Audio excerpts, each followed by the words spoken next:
Сургуулийн орчны эрүүл мэнд аюулгүй байдлын тухай хууль маань ер нь анхдагч хууль. За бусад өндөр хөгжилтэй улсуудад бол энэ хууль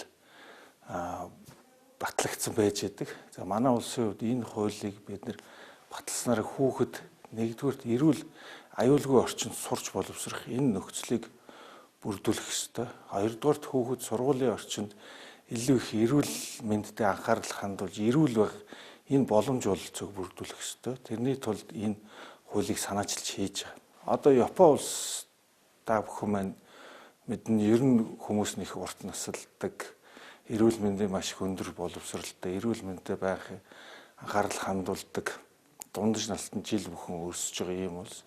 Энэ улсад бол сургуулийн орчны эрүүл мэнд аюулгүй байдлын тухай хууль бол 50-60 жилийн өмнөөс батлагдаад хэрэгжиж эхэлсэн байдаг. Энэ яг батлагдсан цагаас хойш үр дүнгээ өгж ирснээрээ өнөөдрийн бас энэ эрүүл одоо ийм урт насалтай юм үндэстэн болох энэ боломжийг бүрдүүлсэн ийм хууль болсон байдаг. Тэгэхээр манай улсын хувьд ч гэсэн мөн ялгаагүй ирээдүйд одоо эрүүл иргэнтэй болох энэ үндэс суурь энэ хууль одоо их өндөр ач холбогдол үүргээ гүйцэтгэх нэ гэж харж байгаа. Өнгөрсөн хугацаанд сургуультай сурж мэдлэг боловсрол авахгүй ч очиод амь насаа ирсэн ийм тохиолдол ер нь 2 ч тохиолдол өнгөрсөн хугацаанд гарсан байгаа шүү дээ. Тэгэхээр бид нар энэ сургуулийн орчинд одоо сургуулийн дотоод орчин гэхэд хүүхдэд эрүүл мэндэд сөрөг нөлөөтэй, хүүхдэд ээлгүй ийм одоо будаг хэрэгэлсэн тэрнээс болоод эрүүл мэнд сөрөг нөлөөлөл үзүүлж байгаа тохиолдлууд байгаа.